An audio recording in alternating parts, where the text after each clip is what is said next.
Buenos días, profesor y compañeros. Hoy les vamos a hablar junto con Sara Huitrago y quien les habla Michelle Escala sobre las sales ácidas, que es un tema relacionado con la química inorgánica. Nuestra presentación se divide en 6 partes. Primero que todo tenemos una breve introducción sobre lo que vamos a hablar, cómo se va a hacer y con qué fin. Luego tenemos lo que es el concepto de qué es una sal ácida, para dejarlo claro. Luego viene cómo se forma, o sea, cuál es la formación de una sal ácida, y viene la nomenclatura específica para las sales ácidas, cómo se nombran este tipo de sales. Luego vienen algunos ejemplos que son tanto químicos como de la vida cotidiana. Y para finalizar, unas pequeñas conclusiones sobre lo que se trabajó. Este trabajo trata sobre las sales ácidas. Nos permitimos informarnos e informar sobre lo que es una sal ácida, cómo se forma, algunas de sus características y ejemplos tanto químicos como de usos en la vida cotidiana. También nos permitimos hablar de estas sales con base en el conocimiento adquirido mediante una breve investigación, tratando de dar a entender lo que es en sí una sal ácida, sin ahondar tanto en el tema de forma compleja, sino siendo lo más claras posibles.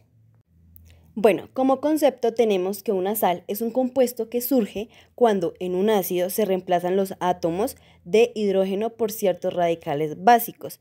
En el caso específico de una sal ácida, decimos que estos pueden ser reemplazados por cationes metálicos o no metálicos. Recordemos que un catión son iones positivos. Las sales ácidas son aquellas cuyos hidrógenos del ácido del que derivan no han sido todos sustituidos por cationes metálicos. ¿Qué quiere decir esto? Que por lo menos un hidrógeno quedó libre, lo cual esto se diferencia de las sales binarias y de las sales neutras. En este caso, pues las sales ácidas decimos que un hidrógeno es el que queda libre. Ahora hablaremos un poco sobre cómo se forma una sal ácida. Su formación obedece a la reacción de un ácido y un hidróxido para la formación de una sal ácida. Es necesario que haya un ácido que disponga de más de un átomo de hidrógeno. Estos ácidos sustituyen parte de estos átomos y dan lugar al compuesto que conocemos como sal ácida. Las sales ácidas se forman a partir de la reacción entre un ácido y una base. En esta reacción, el ácido conserva al menos uno de sus átomos de hidrógeno, lo que altera la carga eléctrica de la reacción y da como resultado una sal ácida o sal hidrogenada. En las sales ácidas, los hidrógenos del ácido son sustituidos parcialmente, es decir, queda al menos un hidrógeno sin sustituir, formando parte de la sal. Como ejemplo, tenemos el amoníaco. Si reaccionamos ácido clorhídrico, que es un ácido fuerte, con amoníaco, que es una base débil, se forma cloruro de amonio, que es una sal ácida. En este caso, el ácido clorhídrico conserva el hidrógeno y forma el catión amonio, que es el ácido conjugado de la base débil del amoníaco. Seguimos con la nomenclatura. Para nombrar a las sales ácidas existen diferentes métodos de nomenclatura, las cuales son: nomenclatura tradicional. Se nombra la sal como si fuera neutra, pero se agrega la palabra ácido antes del nombre del metal o del prefijo bi, antes del nombre de la sal, como por ejemplo el bicarbonato de litio, que se puede llamar carbonato ácido de litio o bicarbonato de litio.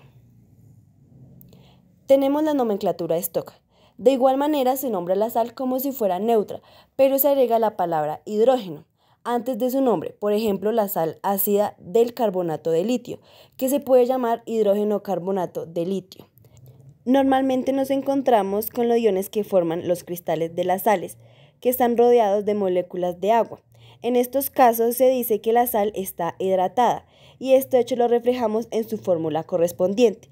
En este caso tenemos el cloruro de cobalto, que es color escarlata como el que vemos en la imagen. Este decimos que es un hexahidratado, entonces el nombre completo sería cloruro de cobalto hexahidratado. Ahora tenemos algunos ejemplos de nomenclatura de las sales ácidas. Tenemos tanto nomenclatura sistemática, stock y tradicional de algunas sales ácidas. Uno de los ejemplos es el hidrógeno tetraoxosulfato 6 de hierro 2. En su nomenclatura stock tenemos hidrógeno sulfato de hierro 2 y en su nomenclatura tradicional tenemos sulfato ácido de hierro 2. Luego, como otro ejemplo, tenemos dihidrógeno tetraoxofosfato 5 de cobre 2 como nomenclatura sistemática. Como nomenclatura stock tenemos dihidrógeno fosfato de cobre 2 y como nomenclatura tradicional tenemos fosfato diácido de cobre 2.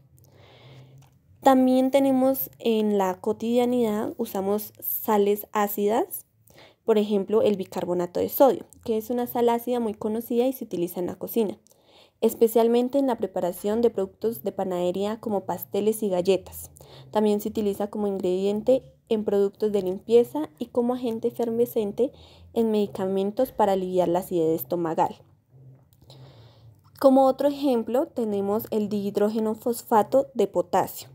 Esta sal ácida se utiliza en la industria alimentaria como aditivo para mejorar la textura y conservación de los alimentos. También se utiliza en la fabricación de fertilizantes y como suplemento nutricional en la agricultura.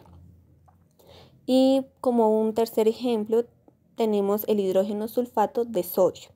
Es una sal ácida utilizada en la industria química como agente de limpieza y desengrasante. También se utiliza en la fabricación de productos farmacéuticos y en la industria del cuero. Por último tenemos las conclusiones, las cuales tienen diversas aplicaciones en la vida cotidiana, como en la cocina, en la industria alimentaria, en limpieza y desengrasado en la industria del agua potable.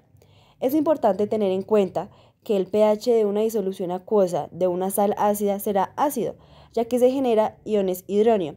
Algunas sales ácidas también pueden tener propiedades anfóteras, lo que significa que pueden actuar como ácidos o bases dependiendo de las condiciones. También se dice que las sales ácidas son parte de estudios químicos y son importantes para comprender los conceptos de acidez y basicidad en las soluciones. Muchas gracias, espero les haya interesado el tema y hayan aprendido un poco sobre lo que es una sal ácida. Gracias, hasta luego.